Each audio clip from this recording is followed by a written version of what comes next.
What's going on, everybody? This is the link up for our. Let me see how I want to intro that. I know in the bed. Ricky Landon. Yeah, this is the day. Got my heart, no. What's going on, everybody? Welcome to Link Up with the LinkU, and we are going to have a roundtable discussion today about all things NIL. Got a bunch of topics for you guys, so we're kind of going to dive right in. I'm going to introduce our guest today. First person I'm going to introduce is Eric Cisneros, who is our Director of Ops.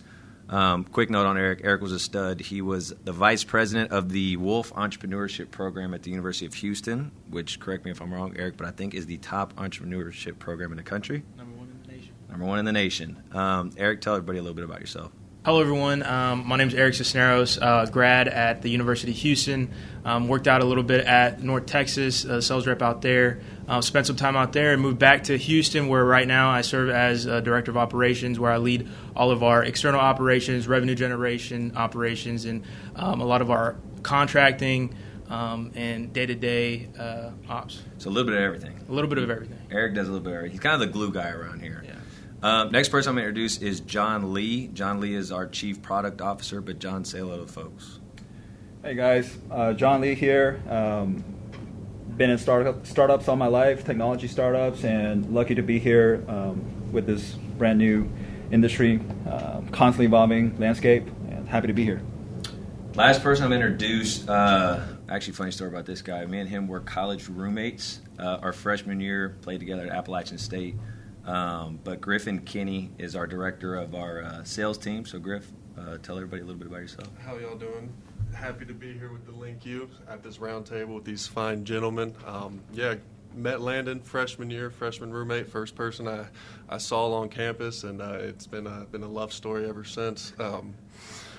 Being an ex-college athlete before the NIL era, I think having a few dollars on the NIL side, being someone who I think was marketable in the community, it was a no-brainer to get involved with a company like the LinkU that is doing exactly that, bringing opportunities to athletes, help growing their brand, their name, win more championships, increase enrollment, more doctors, teachers, inventors coming from these universities. So it's a pleasure to be a part of the LinkU team.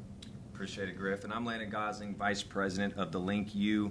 I've been with the company since inception, about 3.5, almost 4 years ago now. So I've seen NIL from the very beginning. Although nobody's an expert in this space, I've kind of seen it all and been around since the beginning. And it's been a lot of fun, kind of what we built and where we were and kind of where we're going, and how the landscape has changed, especially here of late. And that's kind of where I want to start, is, Eric, and I'm going to ask you this because I know you're very hands-on from the back office side of things, but obviously, July 1st was a big day in college athletics. House settlement, $20.5 million is the cap. But now, there's a new process, right? Kids that have NIL deals have to submit it to a clearinghouse, which is NIL Go. For those who don't know, anything valued over $600 now has to be reported. That is overseen by the CSC, which is the College Sports Commission. So, Eric, just talk a little bit about that process. Like, what if I get a deal? Back in the day, I used to just be able to get paid and do what I needed to do. Now there's a process, right? What does that look like? Talk a little bit about that. Yeah, so if you're an athlete, you have to register into NIL Go and upload all your contracts through there, and it has to get approved. And one thing that we do very well, and we've really established this process for the athletes, is through our software. They receive their contract, they're able to sign and upload that contract to NIL Go to their account, which is very seamless. We have worked closely with CSC and NIL Go to refine the process.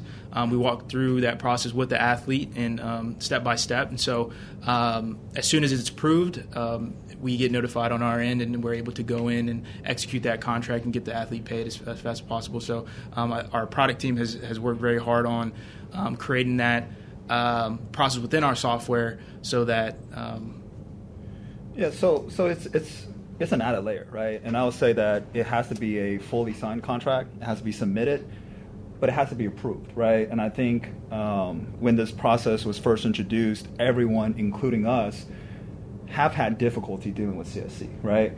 And I think it's through the collaboration between us and CSC themselves that we found a process that ultimately works, right? From our software perspective, what we excel at is automating the process so there's fewer headaches on the part of the athletes, right? And also from our contracting perspective, we've also learned to refine the contracts to write them in a way that would get these contracts fast-tracked through the approval process, right? So I think Eric certainly played a key role in that to get the right messaging to the product team so that we can find ways to automate this process. And I think we should be very proud of the fact that we're one of the few companies that have been able to get contracts submitted and approved through CSC of fairly large amounts, right? I think, what do we have, in the tens of thousands dollar range for some of these athletes, right?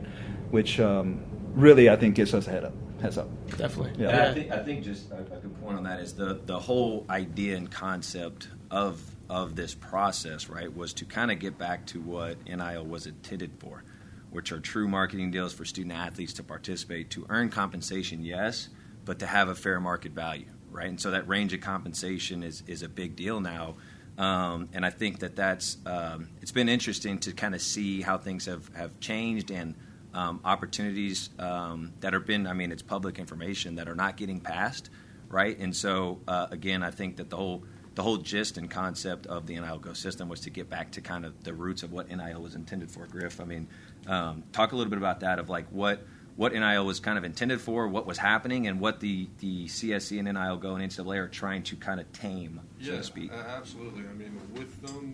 With what has changed and transpired as NIL has evolved with the space since July 2021 when I think it's safe to say it was the Wild West, and then we're bringing in some rules that are much needed to bring transparency and a compliant system for all athletes across the board. And John, maybe you can touch on how we were aligned with that from the conception of the LinkU, being transparent, being compliant, whether it be donations or payments to athletes or completed deliverables.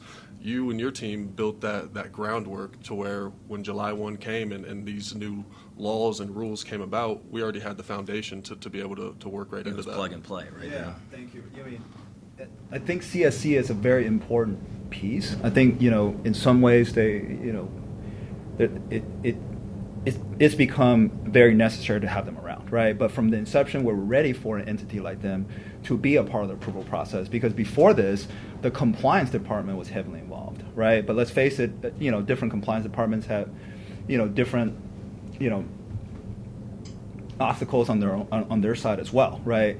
But from our perspective, we were ready from day one to provide an all-in-one single pane of glass view for all the stakeholders at every university to have visibility to the data that belongs to them, right? So from that end, when we created these contracts, our contract creation platform always allowed a customizable e-signing process that involved as many stakeholders on the school side as needed to approve the contract, right? In our contract, whether it's the coaches, athletic director, compliance officer, the sponsor, in some cases, the sports administrators themselves, we've built out this robust process to always ensure that regardless of what entities, what sanctioning bodies, what audit bodies would come into play, and sure enough they did, that we will always have a refined process to submit it and get it approved, right? So I think we've done a tremendous job on that side. Yeah, and I think I want to come back to that here in a second, but one thing I do want to revisit is, I think I brushed over it, but the cap, right? $20.5 million is the cap that you can participate in this year, which I would say most Power 4 universities are participating in. But one thing that, is interesting to me is, when we're boots on the ground, we've been doing this now for 3 years, but post July 1, maybe sometimes the idea and thought is, oh, well, these schools are getting $20.5 million, all the athletes are making a lot of money, they're good, right? One very important note on that is the majority of these schools are, football is taking up the majority of that money, right? And what a lot of them are doing is the revenue percentage model, right? Most university football programs bring in 85% of revenue, I think it is, and so they're getting 85% of that $20.5 million, right? And so that eats up a lot of those funds. And so talk about kind of, Griff, the misconception sometime of, $20.5 million, it is a lot of money, but that's not necessarily going to all the student athletes at that university. Yeah, absolutely. I mean, at the end of the day, you need to make a decision, or athletic directors, leadership at these universities need to make smart decisions on how that money is being distributed and what it's going to bring back to the university. The United States is a football-driven country. That's where the eyes are. That's what's going to bring your university. There's no greater marketing tool for a university than a championship-level team participating on national TV every single week. So it makes sense on how those funds are distributed, but the LinkU being comprised of athletes that played all different types of sports. At our genesis, we started with former athletes and former donors. So being a donor, being compliant and knowing where the dollars were spent just made sense and completely was a smooth transition into where the rules are going in post July 1. Being former athletes that may not have been the star quarterback at a high major school, but we have volleyball players from mid-major schools. I was a mid-major basketball player. The true NIL isn't going anywhere, and especially for the people at the LinkU who are going out and sourcing those opportunities for maybe you're not the star quarterback who we need to pay millions of dollars to retain and attract to win games and bring that university in the limelight nationally. If you're a marketable volleyball player and you have built a brand for yourself, you're doing the right things in the community, in the classroom, and you can be an asset for a brand, we want to go out and find those opportunities for you as well. So yeah, that transitions me kind of to my next idea or thought I had was $20.5 million, again, a lot of money. If 80% of your P4 Power 4 universities are operating at $20.5 million, it's not enough, right? And it's $20.5 million this year. Correct, and it's going to raise, right? It's going to continue to go up. Yeah, yeah, it's going up a few percentage points every year. But I think what's come even more important now is above the cap NIL, right? And so for those who don't know, above the cap NIL, again, you have $20.5 million as a university. Some of these universities need to operate at 25, 30, 35, $40 million, right? And so that above the cap NIL money has become so much more important, right? And so, Eric, talk a little bit about that concept of the above the cap and the need of some of these universities of more than that $20.5 million to be distributed out through all their athletes. Yeah, so I think that's where we come in and have a big part in this industry, specifically with our revenue generation verticals, where we're able to go in and generate new revenue for the university so that money, as a third-party entity, could be distributed out to the athletes through our contract, through our software. And so I think we play a huge part in that, and it's pivotal for our company to continue to focus on that and help out schools who are living in that space above the cap. And to that point, it's a balancing act, right? Because you have July 1st, you have post-house settlement, you have NIL Go, you have the CSC now, you have your $20.5 million, but you still got to move millions and millions, sometimes tens of $20 million on top of that on top of that rev share amount. And so that kind of segues into John. My next point is, collectives from the very beginning. You look at some of the biggest name brand schools in the country, right? They were fast out of the gates because they had 5, 10, 20 donors they could go to and come up with millions and millions of dollars to move to the student athletes, right? And it was almost like kind of a funnel out to the athletes. Now there's guardrails and protections, and there's got to be valid business purpose. And so, and you can, again, public information, but go out and see there's collectives at some of the top schools in the country that are shutting down or they're being limited on what they can do. Yeah. So John, talk a little bit about that. Is like, that's hard, right? You got to move all this money. You've had a collective that has just moved it to the student athletes, and now they're kind of restricted on what they can do. Talk a little bit about that process. Yeah. So now the compliance component of it really, every dollar has to be attached to a valid purpose, right? There has to be justification for every contract. So from the very inception, I think we've tied contracts to a series of deliverables, right? And deliverables are proven, and the proofs of these deliverables are uploaded by the athletes and stored in perpetuity for anyone to come and audit, right? Whether it's tomorrow or 10 years from now, right? So our platform guarantees that for every contract, there's always a valid business purpose. So I think, and that's why we've been so successful in this new era, even post-house settlement, right? Because we're not afraid of these things. We've always done things in the correct way. Things have always been visible and transparent. The compliance department of these schools have always played a hand in it. They've always been a part of the process from inception, right? And we've always made sure that these sponsors are vetted, verified, that we've always collected the money up front. So athletes have always received timely payouts, right, in exchange for deliverables that were done for valid business purposes. And I think it's creating some frustration, right? Is like you see some of these top SEC programs that are in the news about having $0 approved by NIL Go out to their athletes. Yeah. And again, they got to move 10, 20, $30 million. So it's a balance, and it's just interesting to see, July 1 happened. Now we're 90 days in, and we kind of know, the direction they're going, which to John's point you made earlier, we believe it's good, right? It's healthy. It's what NIL was intended for, and we say this all the time. If NIL is done the right way, there's a lot of good that can come out of it. But they're trying to get away from those, I don't know what else to say, but brown paper bag days where they were just paying athletes. Yeah. But this clarity is important for us, right? Yep, so we've learned along the way. We had contracts rejected, but we learned, right? We adapted. Now we know what it takes to get a contract approved, right? So now our contracting process, I would say, is even more refined. So we really have a fast track, right? Yeah. I think it's a welcome change, and we needed the clarity, so we're not second guessing ourselves. The other thing to that is it's just healthy for the athletes, right? Like they're actually performing deliverables and engagements and earning compensation, opposed to just getting money sent to them. Like now they have to prove that they're doing work for that money, which is just healthy in the craziness of college athletics. And I know people, we were just talking about earlier, that people worry about the purity of college athletics and these kids actually learning and growing as men and women in college. Now they're having healthy practices. They're interacting with business owners. They're learning how to deal with their money and all those separate things. So one interesting thing, again, we're kind of just throwing topics around here, but I think it's safe to say that people in the United States love their sports. They love their college sports. Yep.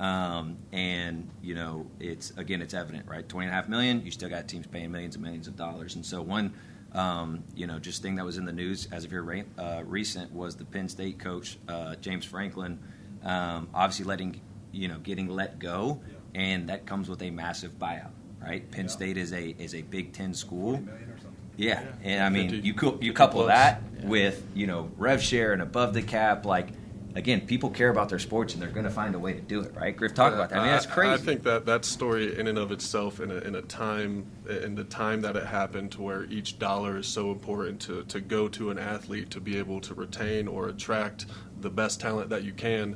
It just shows if a team is willing to pay out that much for a coach to no longer be coaching their team, that they know they're going to be able to get it in the back end, and it's an investment and it's a calculated decision for the average fan or the person at home just watching ESPN.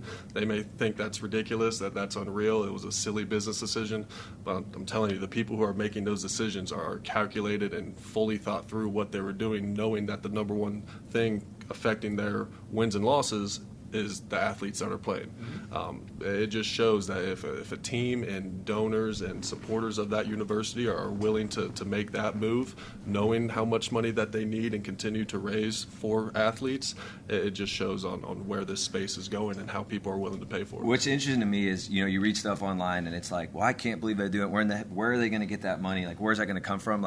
I can guarantee you one thing, again, being in this space, being a former player, working in development, there's a plan. That decision was not made without a plan. They don't have people saying, "Hey, we got this. We're going to chip in here," and not go through with that. So I know it's just rumors, but if you follow the space like we all do, there's things being floated around that maybe Adidas was involved in that. Have you heard of that? What are your thoughts on it? If we see Penn State go to Adidas next year, are you surprised? No, 0%, because college athletics they're starting to be run like businesses, and that's not a secret. They need to generate millions and millions and millions of dollars every single year, and so whatever gets that done, it gets done. And they got to think.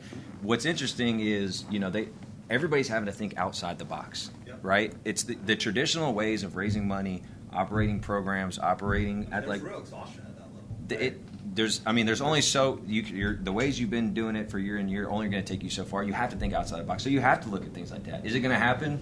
I don't know. Would I be surprised? I would not. I would not. I don't know if anything would surprise me these days, being in this space. But okay, let's jump back to it again. Another topic here. True NIL. Okay, we at the LinkU call it true NIL deals, and again, those are the direct athlete marketing deals, which space was kind of intended for. Me personally, this is a personal opinion, I think people have a big misconception of true NIL deals and really moving the needle for universities. They're saying, it's throw out of school, Ohio State, it's Texas, it's Penn State. Like they're going to have all these true NIL deals, marketing deals to pay for all their athletes. From what I've seen, and again, being in the space and working directly with a basketball program to the national championship, they happen, but those are not necessarily massive needle-moving deals. And unless you're a top, 5%, 2% of these athletes, like those maybe six-figure deals, they're very few and far in between, right? Talk a little bit about that, Eric. Obviously, you've been here for a long time. Those deals come up, and even with some massive name brands, but it doesn't mean those are millions and millions of dollars. No, that's right, and that's why we've created our opportunities platform for, like we mentioned before, women athletes, female athletes, opportunities for them. A lot of these Olympic sport athletes have thousands of followers where the brand's able to connect with them and the athlete's able to tell a story, and so that's how it benefits the brand and the athlete, and not necessarily needle movers, but like we talked about previously, most of the cap is dedicated towards those big market brands and football, basketball. So this is a great opportunity for those Olympic sports, for the baseballs, for the women's sports to receive some opportunities. And John, I'm going to ask you to jump in here because for those who don't know, John's in the fitness world, has a good social media following. So obviously you know brand deals and how that side of things works. But just talk through that. Like obviously those are great opportunities. There's money in that. But is it millions and millions of dollars that these universities need to move? No, but from our perspective, I think one of the main reasons we built the Opportunities platform and the Athlete Shop is to allow athletes who are underrepresented in the NIL space to participate in NIL, right? And I think a lot of the self-starters, whether you are playing a major sport or not, we know that there's a lot of very creative people out there, right? There's the legitimate creators, the influencers. So by having opportunities for them to participate, we are allowing them to, number one, exercise the right to participate, and number two, to monetize NIL for themselves, right? So while it may not be tens of thousands, or especially certainly not millions of dollars, it gives them a platform to promote themselves so that it may lead to something, right? And I think we've had situations where former athletes have had employment opportunities with some of the sponsors, right? And I think that is a valuable experience that they get to experience firsthand by, being an athlete on a college campus, right? Yep, that's exactly right. I think another, just to talk about some positive things that we've all experienced is, when you talk about the Opportunities platform and you talk about some of these brand deals for student athletes, we get a lot of joy here that if it's an Olympic sport program or if it's a female, if it's a female tennis player, right? Like a little bit, as the outside would see, a little bit smaller deal, quote unquote, to the outside public. Like these athletes, it changes their lives. A lot of them, just the fact of having an NIL deal, but let alone just extra income, right? Yeah. Like these or students, just to be noticed. Exactly. Just to be noticed, just to be recognized for playing like men's golf, women's tennis, women's basketball, girls soccer. I mean, it is so important, just speaking from a personal perspective, even in exchange for goods and services, it is something that I would not turn down, right? Because it's a new experience. It's a chance to connect with a legitimate company offering a product or service that I feel like, provides some value to me and everyone else. Yeah. And I think it levels the playing field where, going back to the true NIL, a true NIL deal needs to offer true return for that business. Just because you're wide receiver one on the depth chart or QB one, you may be new into town. Nobody knows who you are as far as outside of that world. It levels the playing field for if you're marketable and you're doing the right things, whether you be on the starting quarterback or third person on the tennis team. If you can provide value to a brand, we want to be able to put those opportunities in front of you. NIL, this whole space, it gets it gets a lot of the coverage is on men's, women's basketball, football. That's where a lot of the money is going. But as far as if we're talking to a marketing director, their job is to make sound marketing decisions. And just because you're the top quarterback doesn't mean you're going to provide as much return as somebody who's entrenched in the community. 100% agree. And I think in a lot of ways, the sponsor gets a lot more ROI, a lot more return on investment when they pick a player from a non-major sport, right? Because they're more passionate about it. Yeah, and that athlete is They willing care. to go the distance, do a lot more, That's right. and be a lot more appreciative, right? So That's been fun to see. Is like, obviously the star players are going to get their opportunities, right? Whether brands seek them out or they have people working on their behalf. But again, 3.5 years in, it doesn't sound long, but it's been long in the NIL space. Those student athletes, male, female, doesn't matter what sport, play, not play, that go out and make these connections to businesses. Where do you get your haircut at? Where do you get your nails done? Like, go make connections with these business owners. And we've seen some of these student athletes take that initiative to go make these connections and get NIL opportunity. Like, at the end of the day, people want to give to people. Yeah. I firmly believe that. Yeah. Right? And so you go make these connections. You go ask about their family. How's your daughter doing? How's your wife doing? Like, those lead to opportunities. And we've seen over the last 3.5 years, the student athletes that take that serious and listen to that, they're getting opportunities. They are. Yeah, absolutely. And they're not only getting the opportunities in the immediate for being compensated, it's they're building their resume. They're learning how to be a professional. Well, they're getting jobs. They're learning how to speak to legitimate business owners. Learning to Right. shake somebody's hand and look them in the eye, Yeah. thank them for the opportunity, and that's one of the most fulfilling parts of this role is when you're able to an athlete who may not think that an NIL deal would be coming their way to present them with that opportunity and see how much it means to them, to their family, to get text on Christmas or back to school time saying, hey, I was able to do this XYZ because of what you guys have done for me and the opportunities that you brought. First of all, it wasn't us. They're the ones who built their brand. They became leaders and good young men and women in the community and excel in their sport. Being able to bring them that opportunity, there's a lot of feel good in this space as well for the image that a lot of NIL gets. Yeah, 100% agree. And I think, a point to that, Griff, that you just hit on is, and I've had conversation with this, and we've had, first-round draft picks that I've told this directly to as well, is, these athletes, they have the power. They are the brand, right? And so that kind of segues into the agent topic, right? Like, the cool thing for student athletes coming into college is, like, I have an agent, right? Which agents are great. Agents are very, very good and help families and help these things. But, we were at an NIL event in Vegas last week, and, there was a very respected agent up there speaking that I think highly of. And, one of the things he said were, agents aren't bad.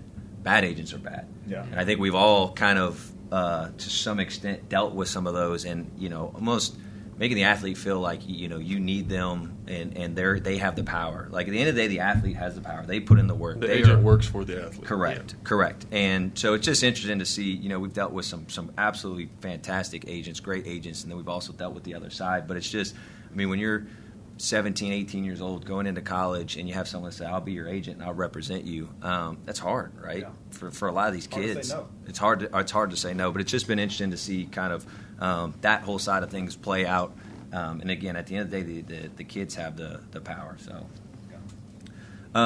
okay, random topic. Throw this out there because I actually just read about it, and I know that we have some clients that are doing this. But again, these athletes are on rev share contracts. The schools are paying them out of their rev share budget, right? That money is tied to the university. Some of these athletes have fines written into their contract. You can get fined, right? And there's mixed reviews. Some people like it. Some people are saying, well, how can you ding the kid on payment? Just going to throw that out there.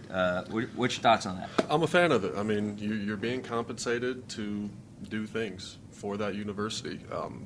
I think as an athlete before the NIL era, being on time, being present, being ready to go at practice, going to classes, being respectful, not getting in trouble outside of the court or your playing field. Those punishments have always been there. Once dollars come into it, I think it just makes sense that if you're late to practice and you're getting 7 figures from the school, we're going to ding you. You know, we're going to ding you, and you're also going to run suicides as well.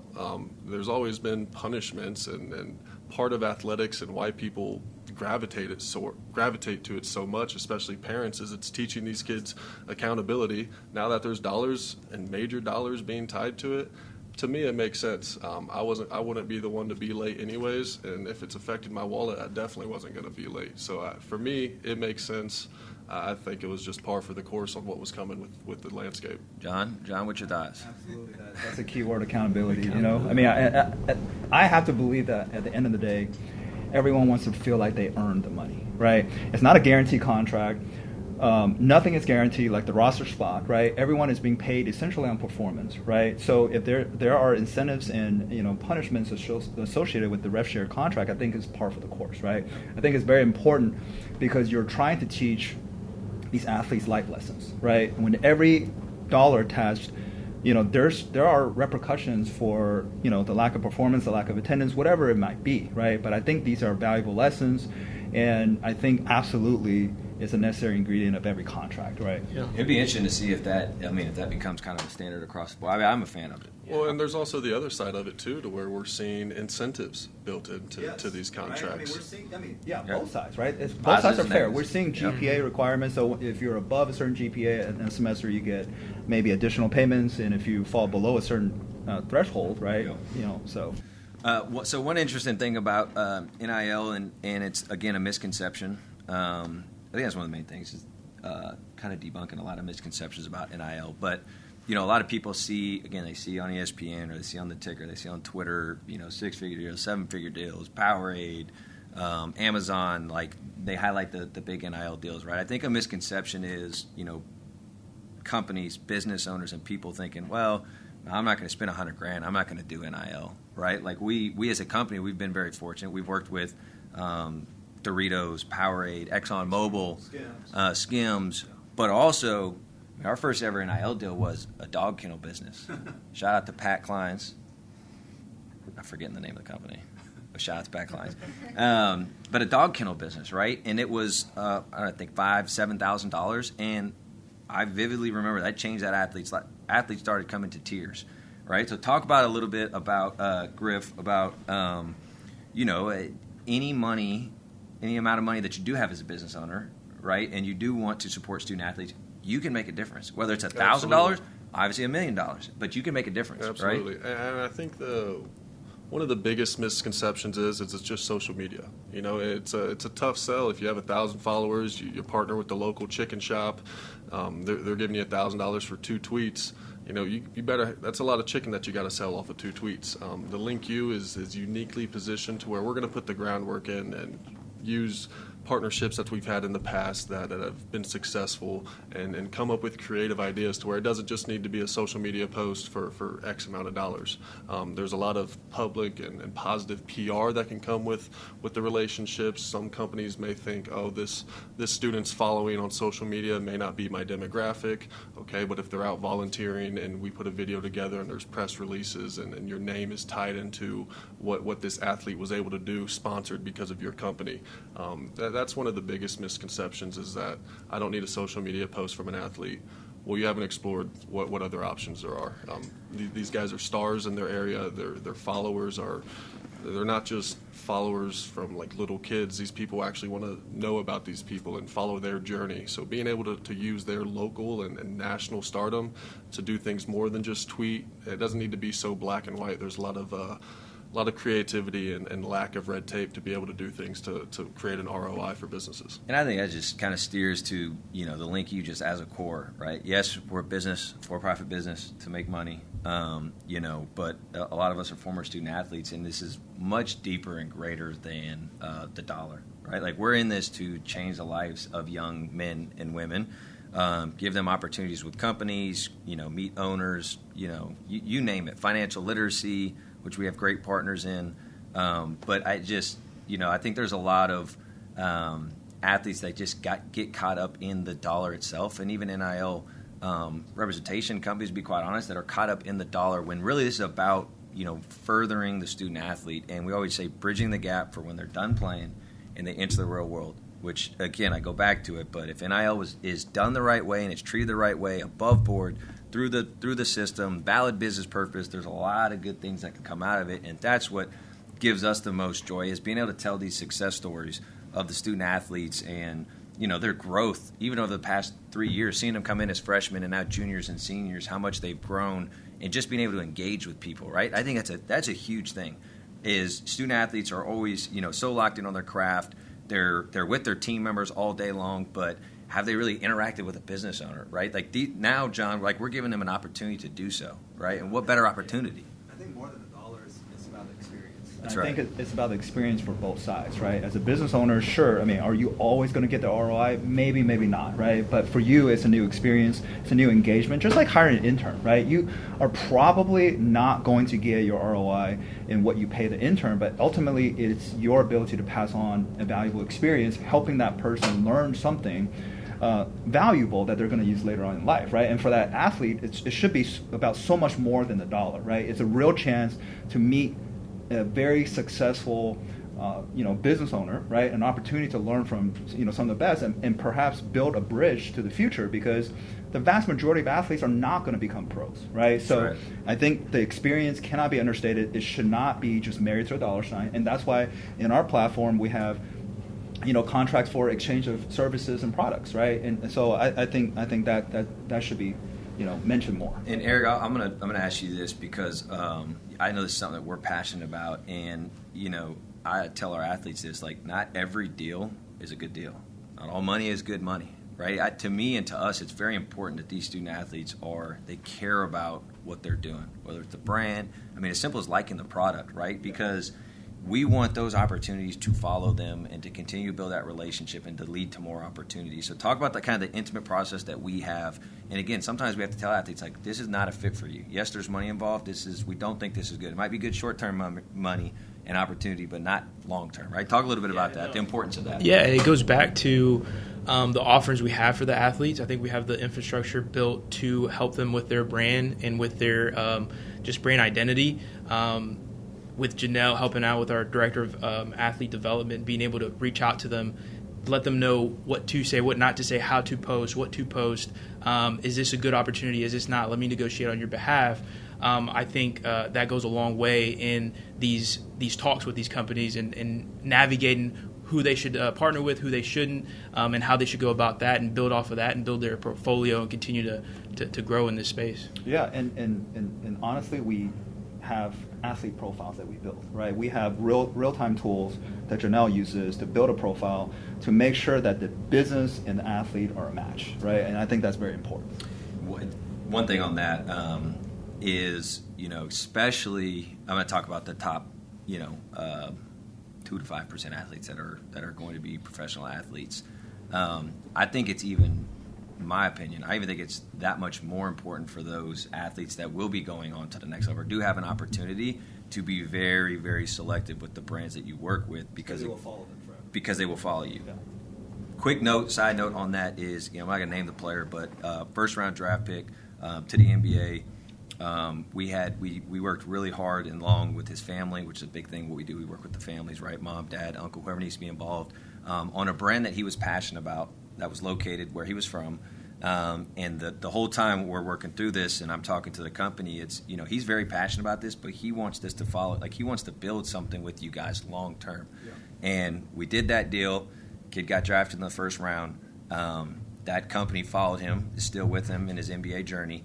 And it was so interesting because kid comes back in town to work out sometimes, and I went to lunch with him and just said, was getting a feel for, how was your rookie season?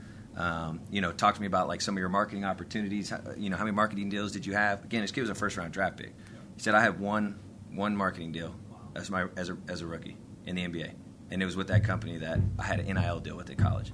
And he was like, I was like, what? And he was like, you have to think, like, those brands in the NBA, they want to work with LeBron James, Kevin Durant. Yeah. Like, those are the athletes they're in. That's the bottom of the total. You're going right back to, and I was like, whoa, I didn't even think about that, right? So it blew my mind. I would have guessed it. I mean, he had 10, 15 different companies working with him. But that just goes back to the point we were making. Yeah. right? Passionate about the brand, make sure it makes sense, and you could build something long term. Like you could use this as an opportunity, even if you go into the workforce, whatever. Right. But my point is, build something with the brand, be passionate about it, and it will follow you and lead to other opportunities.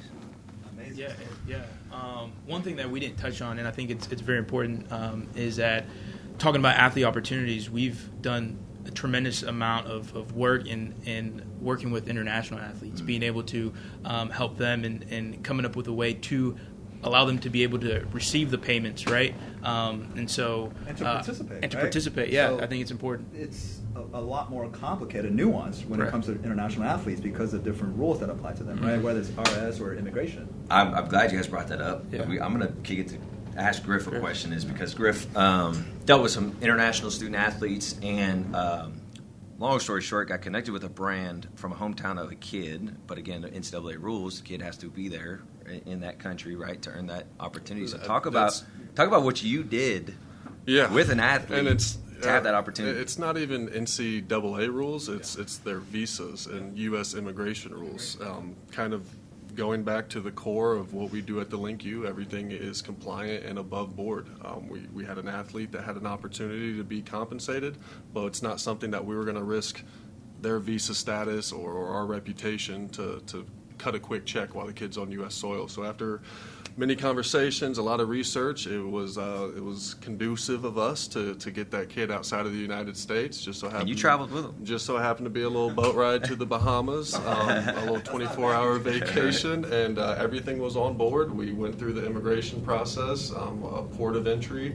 We're able to make some content at a space that was clearly outside of the U.S., and the kid was able to be compensated for his time and the work that he put in there. And the business owner was there, and the athlete and that business owner still keep in contact to this day. Absolutely. It was an organic partnership that we were able to be uniquely positioned to execute, to where a lot of other people may have cut corners or done things not above board. We're not here to risk athletes. We're not here to risk our reputation. We were able to get it done within legalities and compliance across the board. As a former student athlete that, had to watch, are we going to go out tonight? Are you going to go have dinner out? Are you going to go to, get a free meal, and always had to kind of budget?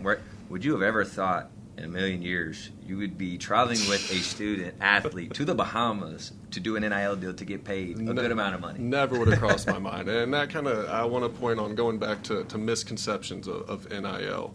Being a broke college athlete, a few $100 would have been great for me. I didn't want to say that, but that's what I was You saw it.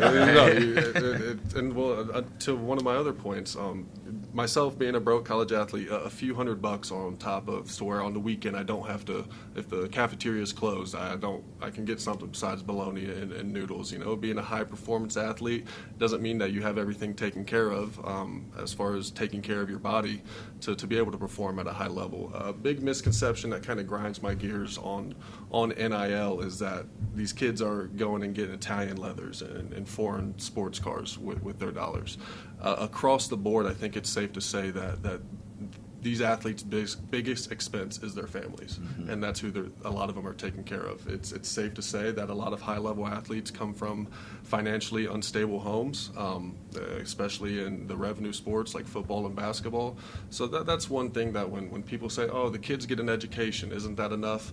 Well, I think we all know that a bachelor's degree might as well be a high school diploma in this day and age. You have to have a bachelor's degree to be a receptionist. So the education part, that's great. I don't want to diminish the power of a 4-year bachelor's degree from a great university.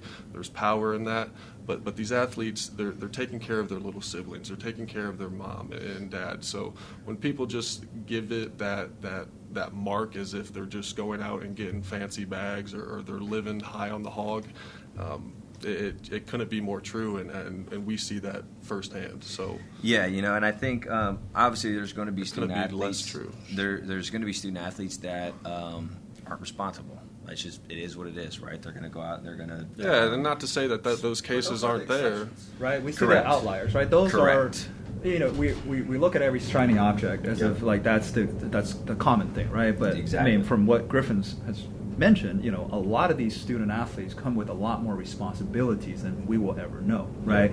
A lot of times they're the only one in their family to have ever gone to college, so they're going to maximize their potential. They have to. And if a coach leaves an institution for a better opportunity, nobody bats an eye on it. They say that's business. Yes. And if an athlete does something to where there is life-changing money for their family at stake, for them to go to another university and continue to play the game that they love, Yeah. when they get demonized for that, it's something that irks me. Now, the transfer portal and a I lot was of just those going to go there. I details. think there's a fine line Yeah, you're of that, and then hey, we're paying you $1 million, but you can jump ship in the middle of the season. So what that solution is, I don't know. But The I one do think transfer there's portal window is a step in the right direction. Yep. There's stories where kids. But what if the athlete has a lot of money left on their contract that the school's paying them, or actually, better yet, what if the athlete has been paid all of their money, and you're talking $1.5 million? That's the fault of the athlete to accept that contract. I think the entity writing that contract. It's whoever wrote it. Exception, It's their fault. Absolutely. Well, we Very need true. to, Right. we need to call out Because the there are other day. protection clauses that you can put in if a Yes. kid transfers, Right. right? Whether In a it's perfect world, there would be a buyout, and that university would have to pay the school that they're taking the athlete from. But then that's even bigger question. that's going to be one thing that is coming. I mean, there's no secret. Like, who's it going to be, and how much, and how far does it go? Will be interesting. Write our contracts creatively to Protect. around some of Yeah. these states, right? So we don't have single pay contract that I know of, right? That I've ever seen, right? So it's usually a series of dates, and sometimes it's front loaded, sometimes it's back loaded, sometimes it maneuvers around transfer portals.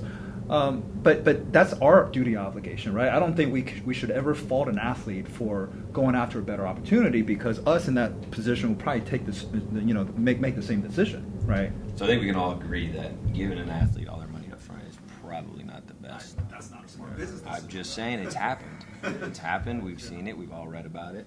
Landon, you've been in the space the longest. From inception of the LinkU, you've seen the growth of not just the LinkU and the athletes that we're able to help, but the dynamic of the space changing. What's the next biggest change that you think is going to rattle some feathers?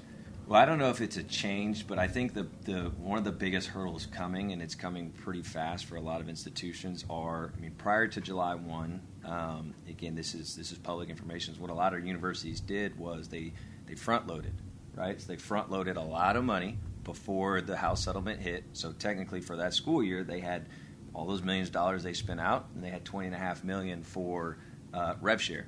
This coming year, right, it's the kind of standard has been set, but what I see coming is you have agents, you have athletes that have kind of set the bar, right? If you're a top recruit, these recruits got this amount of money. Again, everybody knows what it is.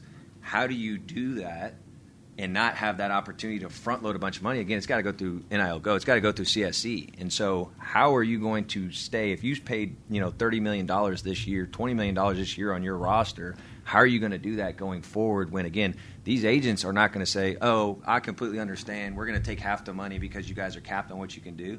Like, no, they're going to go for that amount and maybe more. So that's a huge thing I see coming. That again, a lot of schools are struggling to get money through already. But how are they going to do that on the next recruiting cycle when they had the opportunity to front load that money? So is NIL going to become even more important for schools to operate that's exactly above right. the cap? That's exactly right. Yeah. That's why above the cap is going to become So that much I more think important. alternative sources of revenue are going to come into play, right? Which is what we do with revenue generation, right? Coming Right. up with alternative ways. Can you speak a little bit more about that? Yeah, and I mean, and the thing with that is, again, some of these schools, it's not even a money problem. It's an actual facilitation and above board way to do things, right? And so what we've built and we've created, and again, we've built this because we knew this was coming, are alternative revenue streams that all tie into the athletes promoting goods and services for a company that have a range of compensation. Yeah. But the reality is there's a lot of people that don't have that, so how will they move those funds or raise those funds, right? So that'd be really interesting to see kind of how that goes. But to your point, that just becomes that much more important, is having, one, the ability to raise those funds. Yeah. And if you do have those funds, how to get it to the student athletes that's going to pass the CSC and NIL Go, which they are obviously governing very, very strong. Yeah, so basically NIL is not going anywhere. I think it's going to take even more prominent role right? That's right. Post-house settlement. So Yeah, and everyone is like, when the NIL passed and now it got crazy, and everyone's like, well, there's no way. I mean, we got it. NIL is not going away, and it will only continue to raise. The rev share number is already raising. The number outside of rev share is only going to raise, right? And so it's how much, how fast, and how well positioned are you? And I think that's just, again, and I feel bad for a lot of schools and even collectives that have done such a good job at running these operations. Like, they don't have all of these different layers that need to be covered to be able to pay these student athletes, to have them do things, within a range of compensation above board. Yeah. So it'll be interesting. Where the space is going, it makes total sense that there's rumblings of private equity getting involved, whether that be at the conference level or the university level. I'm interested to hear just your general thoughts on private equity getting involved in an amateur sport that people love so much because it is amateurism. NIL's already put a mark on the amateurism status that you can give it. Private equity comes into play. What is your initial thoughts on that? My initial thoughts are, it's similar to the SCORE Act, right? There's so many unknowns and craziness in NIL. Like, what I have learned over the last 3 years is deal with the information you have and go 110 miles an hour. Love that answer. Because if you start playing the what-if scenarios, now you have to be able to pivot and be in position to operate. But I think that's what makes us so strong, is that we have that groundwork to be able to operate however we need to above board, right? And I think the private equity talks, like, I see the numbers thrown around. It's a lot of money. Like, I have no idea, where does that go? Does it go to state level? Is there another executive order? Who knows? And so I try not even to get into that. I know it doesn't answer your question, but I try not even to get into those scenarios because there's just so many what ifs and what can happen. I'd rather focus on what the rules are, what the regulations are right now. What is a plausible thing to come here in the next 30 days? That's the only outside that I can think is the next 30, 60 days, and then just operate within that. Yeah, I think we position ourselves correctly in the sense that we are very prepared for for any quick pivots, right? We have the best legal counsel. Like, we've made the initial investments as a company to position ourselves correctly so that we have the expertise, we have the consultants that we can go to steer us in the right direction. And I think one thing, kind of go back to your question, is private equity or not, you always need more money. And schools will only continue to need more money, because guess what? If private equity gets involved, then all those institutions are going to be getting a lot more money, which means if you're recruiting, everybody's not going to have the same. How do you have a competitive advantage? The right? need for money is not growing at the same rate as their donor base is. So correct, donor and that's fatigue why across the these board. alternative revenue streams that have valid business purpose, that are checking all these boxes, that's why it becomes so much important. Because I know that the word that gets thrown around all the time is donor fatigue, right? Yes. But what does that actually mean? Okay, again, worked in fundraising. I know how it goes. You have a list of your top 5, 10, 20 donors that you're raising anything on campus. You're calling. At some point, like, there's only so much money that can go around. I mean, you're going to have kids of these families, these wealthy families getting involved. Like, you're taking away some of my You trust still fund. need the nice facilities. You still need the state-of-the-art technology. On top of that, we need kids to wear that helmet and utilize that. Yeah. And again, if private equity gets involved in all of these, let's take the Big Ten, all these Big Ten schools are getting X amount of dollars. Okay, well, how do we have more? How do we have a recruiting advantage? How do we go get this kid and you can't get this kid? So the money is always going to be a need. How much and how fast, I don't know. Yeah, exactly. And one thing to point off, NIL, having dollars to get studs is super important. One of the most important things as far as wins and losses. Coaches still got to coach. Players still got to buy in. You still got to create a family. Having the biggest NIL budget isn't going to Sometimes it creates absolute havoc, right? Yeah. You got locker room problems. It's, even coaches. Like, I feel bad for some of the coaches because you have all this money involved. How do you maintain your locker room? How do you keep everybody happy? Yeah, you got to manage more egos than ever. It's a lot. Yeah. It's you a got lot. you got kids making more than their assistant coach, and you got the assistant coach is telling that kid to get on the line, and he's got a bigger bank account than them. Yeah. The dynamic has changed. And you have Hall of Fame coaches that are obviously stepping away because of what's happened. So it'll be interesting. I think you're already kind of seeing a new wave of kind of younger generation coaches that can kind of manage personalities and have a little bit more intimate. And run it as a business. Because you're running it as a business. And your recruiting decisions with the dollars tied to it, having a GM who's done his due diligence and done his research on a kid, not just for their playing ability, but who they are as a person. I mean, the personality that you're bringing in, you give this kid $1 million, they better perform on the field, but they better be a stand-up young man or woman on top of that. Yeah, I think it's safe to say there's a lot to talk about. We talked about it a lot today. NIL is an ever-changing and evolving space. We're going to continue to do our part and try to be at the forefront of that and always be transparent and always go back to our 3 core values that we always talk about: protect the student athlete, protect the university, and protect the sponsor, whoever's giving money, right? Well, that's going to do it for us today at our episode of Link Up. I know we'll have more discussions, but appreciate your guys' time today, and we'll continue to feed you guys some information and keep you guys in the know.